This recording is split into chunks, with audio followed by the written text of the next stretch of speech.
കാര്യം പറയാൻ വേണ്ടിയിട്ട് വന്നതാണ്. നിങ്ങൾ ഓർക്കും ഇതെന്താ എല്ലാ സോഷ്യൽ മീഡിയയിൽ പ്രശ്നം, കുടുംബ പ്രശ്നം തീർക്കാനാണ് സോഷ്യൽ മീഡിയ. ഞാനായിട്ടൊന്നും തുടങ്ങി വെച്ചിട്ടില്ല ഒരു പ്രശ്നം. ഞാൻ തുടങ്ങി വെച്ചിട്ടുമില്ല, എനിക്ക് എൻ്റെ ആവശ്യമില്ല. ഒരു കാര്യം, സ്ക്രീൻഷോട്ടിൻ്റെ കാര്യം മക്കൾക്ക് കൊടുത്ത് എന്താണ് ഇങ്ങനെ പറയുന്നത്, 500 രൂപയോ കൊടുത്തിട്ടുള്ളൂ അങ്ങനെ ഇങ്ങനെ എന്നൊക്കെ ചോദിക്കുന്നവരുടെ അടുത്ത്, ഇത് ഞാൻ തുടങ്ങി വെച്ചതല്ല. ഞാൻ ഒന്നും കൊടുത്തിട്ടില്ലെന്ന് ഷഫീന ബീവി എന്ന് പറയുന്ന തീർത്താത്ത പറഞ്ഞതിൻ്റെ ഉത്തരമാണ്. പറഞ്ഞതുകൊണ്ട് മാത്രമാണ് എനിക്കത് കാണിക്കേണ്ട അവസ്ഥ വന്നത്. അതുപോലെ എൻ്റെ അപ്പൻ സുധിച്ചേട്ടൻ മരിക്കുമ്പം സീരിയസ് ആയിട്ട് കിടക്കുമായിരുന്നു. ഓപ്പറേഷൻ നിങ്ങൾ അന്വേഷിച്ചാൽ അറിയാം. കോട്ടയം മെഡിക്കൽ കോളേജിൽ സീരിയസ് ആയിട്ട് കിടക്കുകയായിരുന്നു അദ്ദേഹം, മനസ്സിലായല്ലോ. അതുപോലെ ട്യൂബിട്ട് യൂറിൻ പോലും പോകാതെ ബ്ലഡ് വന്നുകൊണ്ട് അദ്ദേഹം ട്യൂബിട്ട് കിടന്ന അവസ്ഥയിലായിരുന്നു. സുധിച്ചേട്ടൻ്റെ മരണ ദിവസം സുധിച്ചേട്ടൻ്റെ ഡെഡ് ബോഡി പോലും കാണാനുള്ള ഇത് വന്നില്ല. അതുപോലെ തല കറങ്ങി അദ്ദേഹത്തിന് ബോധമില്ലാതെ കിടക്കുകയായിരുന്നു. അതുപോലെ പുള്ളിക്ക് സീരിയസ് ആയിട്ട് കിടന്ന സമയത്തായിരുന്നു സുധിച്ചേട്ടൻ്റെ മരണം. അല്ലാതെ പപ്പ ഈ ചേർത്താത്തെ നീ ഒരു ഫോട്ടോ ഇട്ടിട്ട് കുരു പൊട്ടുന്നവർ പൊട്ടട്ടെ എന്ന്. നീ ആരുടെ കൂടെ ഫോട്ടോ ഇട്ടിട്ട് ആർക്കെന്ത് കുരു പൊട്ടാനാ? നീ കുറേ കുറ്റം പറഞ്ഞോണ്ട് നടന്നതല്ലേ? എന്നിട്ട് നീ പോയി ഫോട്ടോ എടുത്ത് ഇത് ആർക്ക് കുരു പൊട്ടാനാ? എനിക്കോ? എനിക്ക് കോപ്പ് പൊട്ടും കുരു. എടി നീയല്ല, നിന്റെ തന്ത വിചാരിച്ചാലും രേണുസുധര കുരു പൊട്ടാനില്ല, മനസ്സിലായോ? ഇതൊന്നും എന്നെ ബാധിക്കുന്ന കേസ്. ചേച്ചിയെ അങ്ങ് വിടൂ. വടച്ചേച്ചി ഒന്നും പറയല്ലേ. വടച്ചേച്ചി ഒന്നും വട വിറ്റ് ജീവിക്കുവോ, ചെറിയ വട കൊടുക്കോ, വലിയ വട കൊടുക്കോ, നാട് നീളെ നടക്കുവോ, എന്താച്ചാ ചെയ്തോണ്ട് പോട്ടെ. അവൾക്ക് കഞ്ചാവടിക്കോ, കള്ളു കുടിക്കോ, പെണ്ണ് പിടിക്കോ, ആണുങ്ങളുടെ കയ്യിൽ കയറി തൂങ്ങി ആടുവോ, എന്ത് വേണോ ചെയ്തോട്ടെ. നിങ്ങളൊന്നും പറയാതിരിക്കുന്നു. ശരിയാണ്, ഞാൻ മിണ്ടുന്നില്ല, എനിക്കൊന്നും പറയാനുമില്ല. ഒരു കുട്ടി ഒരു പോസ്റ്റ് ഇടുകയാണ്, എനിക്ക് ഭയങ്കര ഡ്രോമ ഉണ്ടായിരുന്നു, എനിക്ക് ഭയങ്കര ട്രബിൾസ് ഉണ്ടായിരുന്നു എന്ന്. ആ കുട്ടിയെ ഞാൻ നന്നായിട്ട് ആക്രമിക്കുകയും ചെയ്തിട്ടുണ്ടായിരുന്നു, വല്ലാണ്ട് മോശം പറഞ്ഞു. അപ്പോൾ അത് ഏറ്റവും കൂടുതൽ സന്തോഷത്തോടെ കണ്ടുകൊണ്ടിരുന്ന ആ മുഹുദേവിക്ക് പെട്ടെന്നൊരു വേദന വന്നു. പറയണ ആരാണെന്ന് മനസ്സിലായി. രാഹുൽ ദാസിനെ ഏറ്റവും മോശം പറഞ്ഞത് ഞാനാണ്. ഞാൻ തന്നെയാണ് അവനെ വഴക്ക് പറഞ്ഞത്.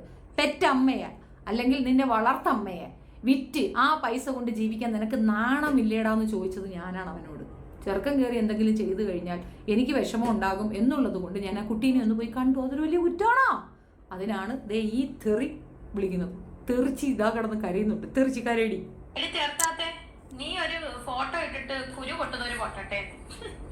നീ ആരുടെ കൂടെ ഫോട്ടോ ഇട്ടിട്ട് ആർക്കെന്ത് കുരു പൊട്ടാനാ? അത് എന്റെ ടൈം ലൈനിൽ വന്നിട്ട് ഫേസ്ബുക്കിൽ വരണേ. എന്റെ യൂട്യൂബിൽ വന്നിട്ട് കാര്യമില്ല. ഫേസ്ബുക്കിൽ പോയിട്ട് കമന്റ് സെക്ഷനിൽ നോക്കിയാൽ മതി. നിന്റെ കൂട്ടുകാർക്കൊക്കെ പൊട്ടിയടി കുരു പൊട്ടട്ടങ്ങനെ പൊട്ടട്ടെ, കുരുക്കളൊന്നാകെ പൊട്ടട്ടെ. കുരുക്കൾ കുത്തി പൊട്ടിക്കാനുള്ളതാണ്, അത് ഞാൻ കുത്തി പൊട്ടിക്കുക തന്നെ ചെയ്യും. പിന്നെ എനക്ക് പൊട്ടിയില്ലെന്ന് നീ പറയണത്. 2-3 ദിവസം കൊണ്ട് മൊത്തം സ്റ്റോറി എനിക്കിട്ടാണല്ലോടി നിൻ്റെത്. നീ ആകെ പൊട്ടി പൊളന്ന് നിൽക്കുകയാണെന്ന് നിന്റെ മുഖം കണ്ടാലറിയാം. മേക്കപ്പ് ഇല്ലല്ലോടേ. മേക്കപ്പ് ഇല്ലാത്തത് കൊണ്ട് എന്താ റിയാലിറ്റി വാഷ് ഔട്ട് പുറത്തേക്ക് വരുന്നുണ്ട്. അത് ശ്രദ്ധിക്കണം കേട്ടോ. തങ്കച്ചത് ശ്രദ്ധിച്ചോണേ കേട്ടോ. നീ കൊറേ കുറ്റം പറഞ്ഞോണ്ട് നടന്നതല്ലേ, എന്നിട്ട് നീ പോയി ഫോട്ടോ എടുത്തു. ഇത് അപ്പൊ നിനക്ക് നല്ല സുഖിച്ചി. അതായത് നീ ഉദ്ദേശിച്ച അതേ സാധനം. നിനക്ക് സുധിയെ ഇഷ്ടമില്ല, സുധിയുടെ മകനെ ഇഷ്ടമില്ല, പക്ഷെ അവന്റെ സ്വത്ത് വേണം, അവന്റെ പേരിൽ പിരിച്ച പൈസ വേണം, രേണു കുണി എന്ന പേര് വേണം. പക്ഷെ അവന്റെ സ്വത്ത് നിനക്ക് പറ്റത്തില്ല. കൂടെ ഉള്ളതേ 500 അവൻ്റെ തന്നെയാണോ? ഉറപ്പാണോ? സംശയം എനിക്കുണ്ട്. DNA എടുത്താലേ പറ്റുള്ളൂ. സംശയം കൊണ്ട് ചോദിക്കുന്നതാണേ. അതല്ല അവിടെ നിൽക്കട്ടെ.